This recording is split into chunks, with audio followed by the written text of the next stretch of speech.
Assalamualaikum warahmatullahi wabarakatuh. Salam sehat dan bahagia. Kembali lagi di channel Madros Ali Yusuf.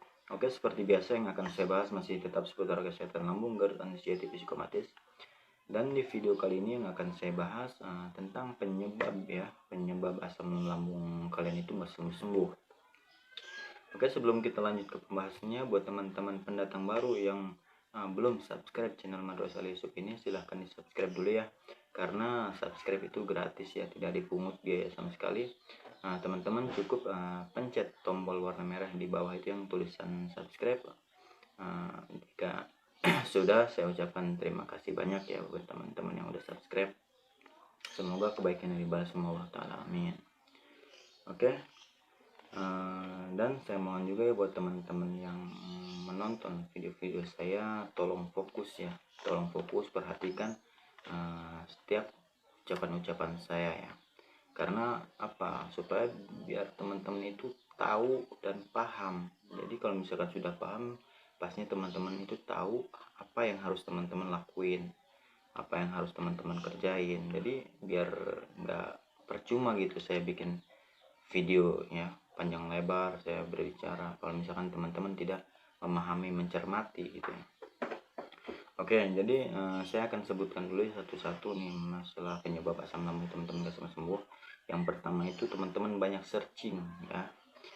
Yang kedua, kurangnya dukungan dari keluarga. Nanti akan saya sebutkan satu-satu ya, itunya akan saya jelaskan. Terus takut, yang ketiga takut gagal dan takut mencoba.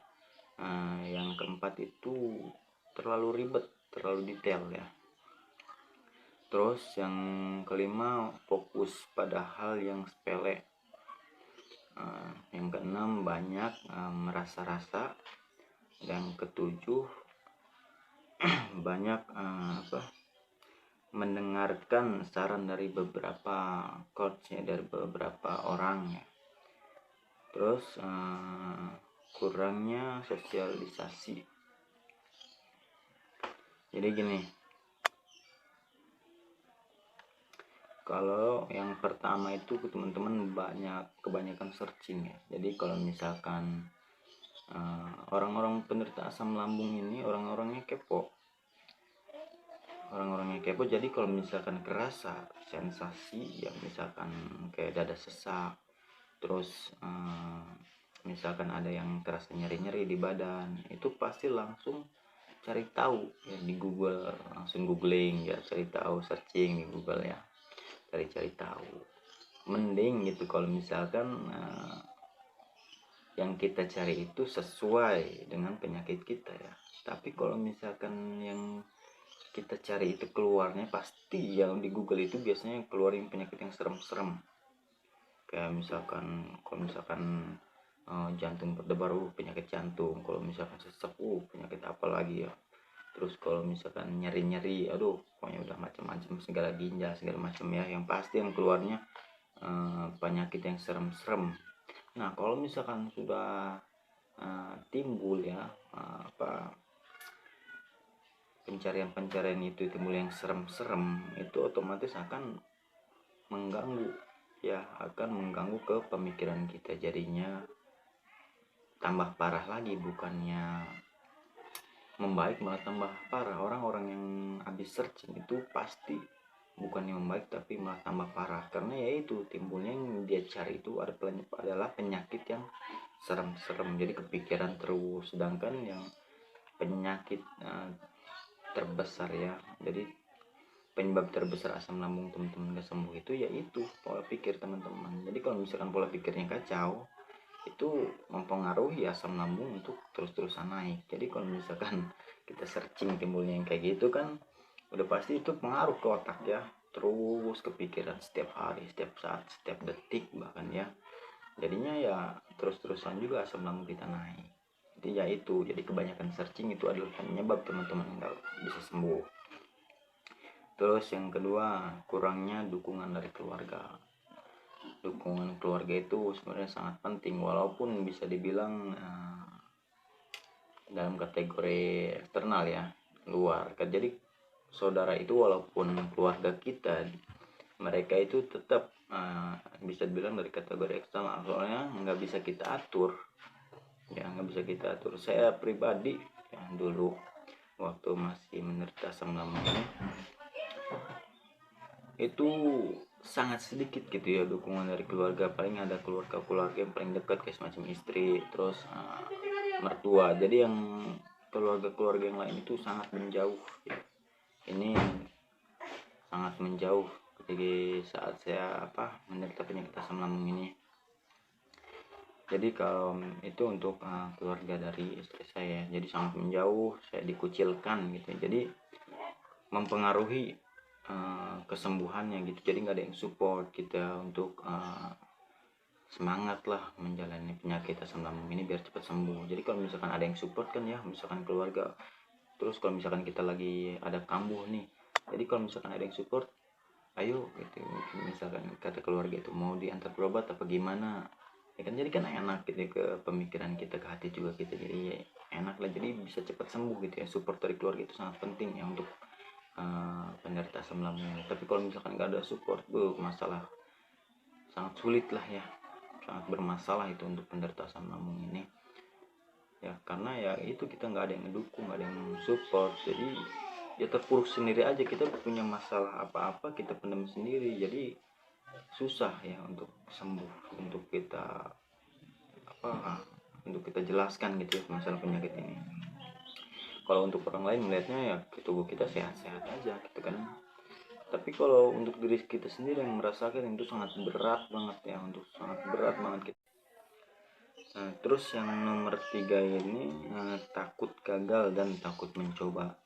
Jadi gini teman-teman, kalau misalkan tubuh kita yang udah bisa dibilang sehat lah, udah agak mendingan, tapi kita masih takut nih, mau pergi kemana kita takut, mau kesini kita takut, mau kesini. Nah itulah ya penyebab juga penyakit teman-teman gak sembuh-sembuh, asam lambungnya gak sembuh-sembuh, karena ya di situ aja gitu, nggak ada perubahan, nggak ada kemajuan, karena teman-teman itu takut mencoba. Padahal ya nggak bakalan terjadi apa-apa. Kalau misalkan teman-teman mau pergi ya pergi aja gitu ya, mau kemana ya kemana aja, bebas gitu. Jadi lakuin aja, nggak usah takut, nggak usah takut mencoba, silahkan coba aja gitu, nggak bakalan terjadi apa-apa. Kalau misalkan teman-teman kayak gitu terus, mau kemana-mana takut, mau apa-apa takut mencoba lah, intinya mau sampai kapan itu nggak bakalan ada perubahan, nggak bakalan ada kemajuan, dia muter-muter di situ aja, nggak bakalan sembuh juga ya. Itu penyebab yang ketiga. Terus terlalu detail. Jadi kalau misalkan terasa apa-apa nih masih sama kayak ya terlalu detail, terlalu ribet gitu. Misalkan orangnya kerasa sedikit lalu nanya, searching segala macem, ini apalah itu apalah, pokoknya rewel ya. Intinya itulah terlalu detail.